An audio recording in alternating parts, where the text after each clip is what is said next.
পাত্রী দেখতে গেলে তো তখন পাত্রীর চেহারা হাত দেখতে হয়, কথা বলতে হয়, তাহলে তখন তো বিয়ে হওয়ার আগ পর্যন্ত উনি গায়রে মাহরাম, এক্ষেত্রে গুনাহ হবে কিনা, ছেলের এবং মেয়ের গুনাহ হবে কিনা? বিয়ের জন্য পাত্রপাত্রী একে অন্যকে দেখতে পারে। নবী করিম সাল্লাল্লাহু আলাইহি সাল্লাম একজন বিয়ে করতে চাইছেন, তাকে বলেছেন ফানজুর ইলাইহা, তুমি তাকে দেখে নাও। দেখে নিলে দুইটা লাভ, এক হলো কোনো দোষ ত্রুটি থাকলে তুমি সেটা আগে ভাগে সিদ্ধান্ত নিতে সুবিধা হবে, দ্বিতীয়ত হলো বিয়ের আগে দেখে নিলে তাদের মধ্যে পারস্পরিক ভালোবাসা বৃদ্ধি হয়। এই জন্য দেখে নেওয়া এটা জায়েজ আছে, বরং সুন্নাহ। তো এমনিতে তো দেখা জায়েজ নাই, কিন্তু কোনো মেয়েকে যখন বিয়ের সিদ্ধান্ত নিবেন, কোনো মেয়ে কোনো ছেলেকে বিয়ের সিদ্ধান্ত নিবে, তখন বিয়ের ব্যাপারে প্রাইমারি কথাবার্তা শেষ, এখন শুধু দেখা দেখির পর্যায়ে পছন্দ হলে করবে, তাহলে সেক্ষেত্রে একে অন্যকে দেখাতে কোনো অসুবিধা নাই। কিন্তু তাই বলে এই না যে পাত্রীকে পাত্রের 14 গোষ্ঠী পুরুষরা সবাই দেখবে, সেটা কিন্তু জায়েজ না। অনেক সময় দেখা যায় যে পাত্রীকে দেখার জন্য পাত্রের মামা, পাত্রের খালু, পাত্রের চাচা, পাত্রের দুলাভাই, পাত্রের বড় ভাই, দুনিয়ার সব মানুষ এসে বাজারে গরু ছাগলের মতো করে ওই পাত্রীকে দেখে আয়োজন করে। এটা নাজায়েজ কাজ এবং গুনাহের কাজ। বিয়ে করবে যে দেখবে কে? সে। এমনকি পাত্রের বাপও দেখতে পারবে না বিয়ের আগে। এখন মুশকিল আজকাল এটা বাপেরে বললে বলবে বাবারে বিয়ের আগে এই ঠেলা, বিয়ে করলে জানে কি করবে, এগুলা মূর্খতা এবং অজ্ঞানতা। বিয়ের পরে শ্বশুর হিসাবে দেখা দিতে পারবে, কিন্তু বিয়ের আগ পর্যন্ত শুধু পাত্র দেখবে ছেলে হিসাবে, আর পাত্রপক্ষের মেয়েরা দেখবে, পাত্রে অন্য কেউ দেখবে না। আবার দেখবে এর মানে এই না যে দেখতেই থাকবে দেখতেই থাকবে।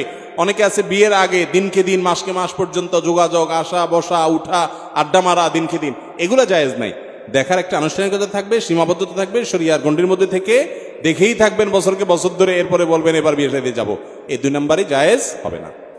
কিছু মেয়ের পরিবার বিয়ের সময় দেন মোহর করতে হবে, শর্ত দেয় 5 লাখ টাকা বা 2 লাখ টাকা, না হলে মেয়েকে বিয়ে দিবে না। ইসলাম কি বলে? মোহর যত কম হয় সে বিয়ে তত কল্যাণকর হয়। ইন্না আযামান নিকাহি বারাকাতান আইসারুহা মাউনাতান, যে বিয়েতে খরচ যত কম, মোহর যত কম, সেটা তত কল্যাণকর হয়। কিন্তু একটা মেয়ের মর্যাদা অনুযায়ী তাকে দেওয়ার সামর্থ্য ছেলে পক্ষ থাকলে সেটা দিতে আবার কার্পণ্য করা উচিত না। নবী করিম সাল্লাল্লাহু আলাইহি সাল্লামের যুগে মোহরের যে ফিগার ছিল, তখন মানুষের গড় আয় ইত্যাদি কি ছিল, সেই তুলনায় কম ছিল না একেবারে।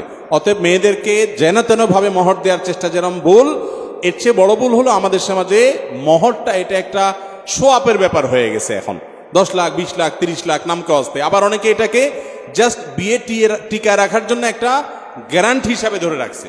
আরে ভাই, বেশি মোহর কেন ধরে? যাতে তালাক দিতে না পারে, যে তালাক দিবে সে বুঝে এদিকে তাকায় থাকবে।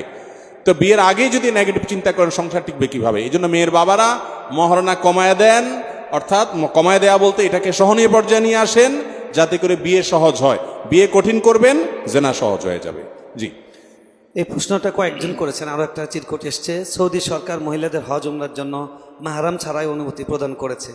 এটা এই শরীয়ত কি বলে? নারীরা আসলেই কি মাহরাম ছাড়া যেতে পারবে? মাহরাম ছাড়া মহিলারা হজ এবং ওমরা করতে আগে সৌদি সরকারের পক্ষ থেকে আইনিভাবে বাধা ছিল, যার কারণে আপনি সৌদি এম্বাসিতে ভিসার জন্য পাসপোর্ট জমা দিলে, কোনো মহিলার পাসপোর্ট জমা দিলে সাথে একজন মাহরামের পাসপোর্ট থাকতে হতো, দেখাতে হতো যে উনি ওনার মাহরাম, তারপরে ভিসা পাইতো।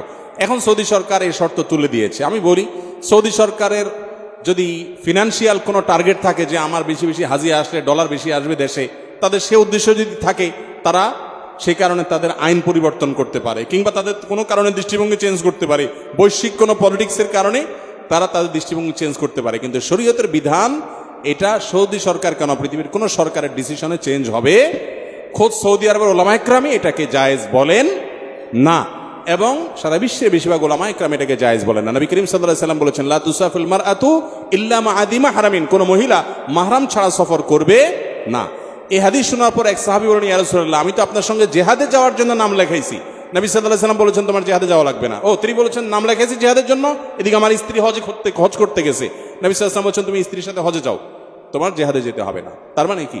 মাহরাম ছাড়া মহিলারা সফর করবে না।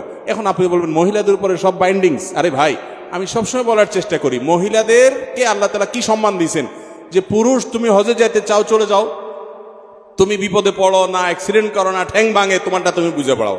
কিন্তু মহিলা হজে যাবে, খবরদার স্বামী ভাই তোমরা কেউ না কেউ সাথে যাও, টেক কেয়ার করো। তার প্রেসিডেন্টের মতো, যে প্রেসিডেন্ট যাচ্ছে তার সাথে গার্ড থাকতে হবে। আচ্ছা, আমাদের মহামান্য প্রেসিডেন্ট যদি বলেন যে আমি কালকে একটু কারওয়ান বাজারে গিয়া মন খুলে একটু তরকারি বাজারে হাঁটবো, একটু এই বন্দি জীবন আর ভালো লাগে না, উনি মাঝে মধ্যে বক্তব্য বলেনও, যদি উনি বলেন যে তোমরা সব গার্ডটার সরে যাও, আমি একটু লোকাল বাসে উঠবো, কতদিন একটু উঠি না, ওনাকে এই অনুমতি দিবে?